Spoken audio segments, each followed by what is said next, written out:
Hello my friends and welcome to the Curious World of MrRay Part 4.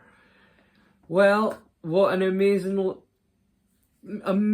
guy Jerry Anderson was. Really hope you enjoyed the documentary that I put up at the start.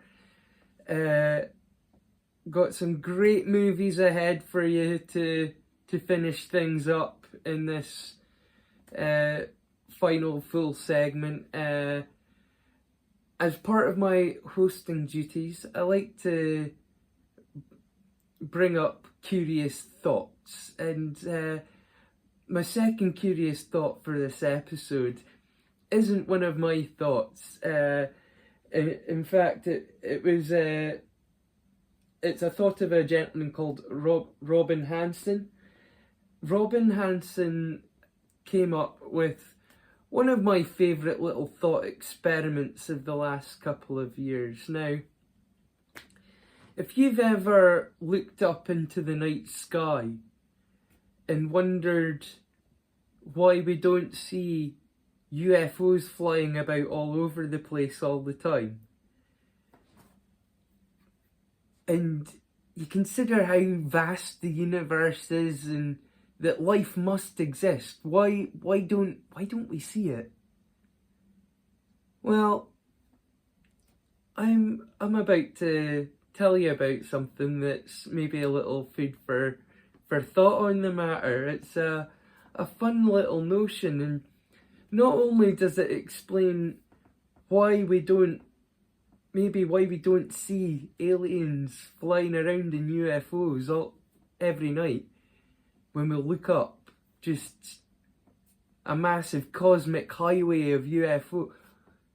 Not only does it not functionally explain that, it also gives us some kind of idea of where we are in the cosmic timeline of the universe. What I'm talking about is the grabby alien model. Now, this is a really fun little thought experiment where I'm gonna boil it down to its most basic fundamental points to just give you an idea of what's happening here. And I'll after Freakbase, I think I'll leave a little video that gives a far better explanation for the grabby alien model than I'll give you here. A far more detailed and full explanation. But fundamentally and very basically, it suggests that the reason that we don't see aliens when we look up in the night sky is because we are relatively early on in the timescale of the universe. Because what's happening is the grabby alien model, what it suggests is that when any civilization reaches a point where it breaks free of its home planet and moves to other heavenly bodies, they begin to spread out, much like human beings have been doing when we travel to the moon, and with our more recent endeavours to travel to Mars. We have become a part of the grabby aliens model, because we are now moving beyond the limitations of the planet that we were all created on. We evolved on this planet. This is where we've always been, but now we're breaking free of the boundaries of the planet, and we may be colonising other worlds. But what happens when other alien species have done this? There's already been quite a bit of time passed, and billions of years, and through that time there have probably been a few species across the universe that have reached our stage of technological advancement and have begun to spread out, and most of them have died out and some of them may still be spreading. But we haven't really seen a lot of them. But the fun thing that this model suggests is that over a long enough period of time, over a great enough time scale, each dot across the universe where you'll find a universe that's, sorry, not a universe, a species that is spreading out from its own world.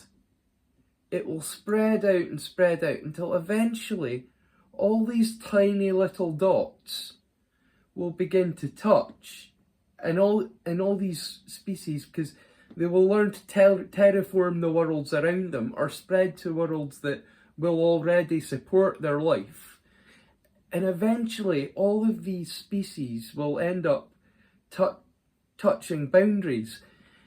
Now, we haven't touched boundaries with any other alien species yet, and that's quite possibly because we are quite early on in the universe, and we're quite an early form of life in the universe, which is kind of an exciting idea. It's sort of a fun concept to think that through the fullness of eternity, as we reach the end of time, we will be looked back on as one of the earlier species, should we survive. But many species have come and gone before us just on this planet, let alone in the entire universe. So who knows how many have come and gone and how many are continuing to spread and just haven't reached us yet. So it's a fun little notion. Now, remember to take it with a pinch of salt. It's just a thought experiment. It doesn't definitively prove anything, and there are counter arguments looking up for me, and you'll see. Like I say, I like to point things out for you to research further. Like I say, I'll leave a particularly good video that I found on the topic. I'll leave that at the very end of the episode after Freak Base. But hope you enjoyed that curious thought. The fact that it might only be a matter of time, and then once we've reached that point, then we'll know we're at another time frame in the universe's cosmic time scale, which is really far beyond anything we can truly grasp. Talking about it in terms of years becomes redundant. It's massive periods of time, and when we're even just talking about the amount of time it takes for a species to evolve to a level of technology, that's a huge period of time in itself for a species as finite as ourselves. So really a fascinating thought experiment. Really helps to give you a sense of scale on not only the size of the universe, but the scale of time in the universe. So, moving on, it's time to finish off the episode with some absolutely fantastic movies. I don't like to cover ground more than once, even when I'm like re-recording ukulele songs from like my very first weeks of making YouTube content, where I wasn't happy with the recording, or even when I'm re-recording that, I feel like I'm going over ground that I've covered before, and I don't like doing that. But the first movie is actually going to be a movie that I've covered before on the channel. It was the first ever movie that I suggested on the channel, and one of the reasons it was the first movie that I suggested this movie is because this is one of the most underrated science fiction movies of the 20th century, and I am well aware of what I'm putting it up against when I say that. The 20th century, from Metropolis right through Terminator to... There were so many amazing Star Wars, amazing science fiction. But this absolute gem has been overlooked. And it's the kind of thing that should be shown in schools. It's such an important film. Because this film is more pertinent and more relevant now than it ever was when it came out. And please, please watch Harrison Bergeron.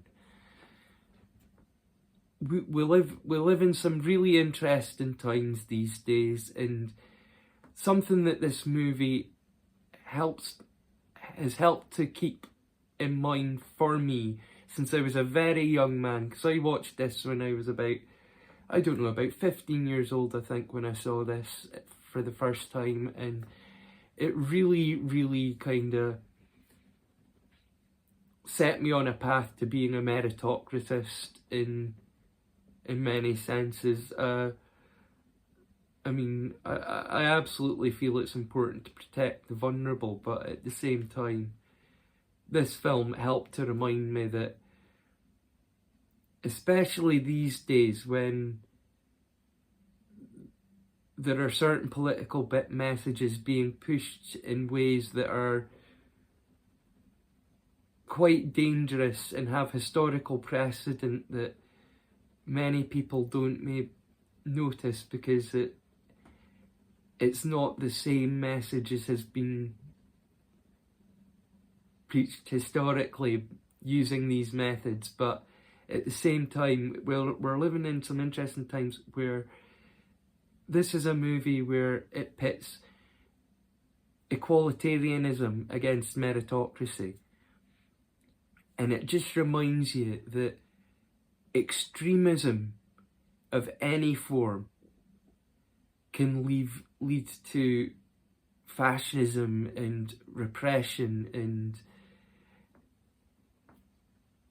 it is best in life to look at life from a medium ground, from a medium and from a balanced place, and to balance that scale very carefully when you're weighing up how you view the world. And this is a really, really smart film, really intelligent movie, and makes you ask some really important questions. So check out Harrison Bergeron. Truly such a... It may even be life-changing. What more can I say about Harrison Bergeron? Please check it out. That's why I've put it up first. It was the first movie I mentioned. It's that important that I'm bringing it up again in the sci-fi special episode. So next we have The Last Starfighter. This one's an absolute classic. Brilliant hero's journey. Insignificant boy from the middle of nowhere. This third rock from the sun just gets yanked off of our planet into a intergalactic war as a starfighter. So, The Last Starfighter, brilliant film, total classic. The next is Millennium. This stars Chris Christopherson. Some of you may recognise him as Whistler from the Blade films. Some of you may know him as a world famous musician, but he stars in Millennium, and this is a fantastic high concept sci-fi movie. Really great idea. Can't tell you too much about it because it really is a mystery, but it follows the story of a airplane crash investigator. But not everything is as it seems, and it wouldn't be in the sci-fi special if the reasons for his investigations drawing up odd conclusions wouldn't be from a science fiction perspective. So enjoy Millennium. Next movie up, we have Space Truckers. Now, how this film has been overlooked is kind of strange to me. I mean, it kind of really feels like a cross between Pluto Nash and Spaceballs. You know, it's a light romp comedy, but it's more serious than Spaceballs. It's not complete satire, but it's a sci-fi space comedy, and the thing that makes it stand apart from other sci-fi movies of the mid-90s and is the cast. Just absolutely amazing cast. I can't remember if is it Charles Dance, the guy from Game of Thrones, Lannister. Charles Dance, he's amazing. He's in this. He has a far more significant part than you may think from the intro. Don't want to give too much away, but Charles Dance has a significant role in this movie. We've got Dennis Hopper, the Dennis Hopper. We've got Stephen Dorff, someone else who you may know from Blade. And I'm drawing a blank when it comes to the female lead in this, but she's fantastic. I'm annoyed at myself for not having written it down or something, but she plays in the Batman Forever film, or was it Batman? No, it was Batman and Robin. She played Two Faces, the Spice, and Sugar and Spice was Drew Barrymore and her. Oh, it's gonna drive me cuckoo, but you'll find out yourself if you watch the film. Her name's in the credits. So, absolutely phenomenal cast. If you ever watched Cheers, there's a familiar face as well, but Space Truckers is our second to final movie, and then finally, to round things up for our sci-fi special, something that I'm kind of surprised is available on YouTube. It was a really great sci-fi film, really underrated, I think. Definitely fits into the great B movies of its time, and it's Lost in Space. I thought about doing the original TV series Lost in Space along with Land of the Giants, but I couldn't find like full seasons of it, and like I say, I like to make sure that you can find the full season. I just put up the first episode to let you know it's available on YouTube, but you can find a cursory search. You can have a look for any of these shows and you'll find the whole season easily enough. But I couldn't do that with Lost in Space. There are missing episodes and there are chunk things, so I didn't want to recommend the TV series. But the movie with Matt LeBlanc and Gary Oldman, and just what a cast.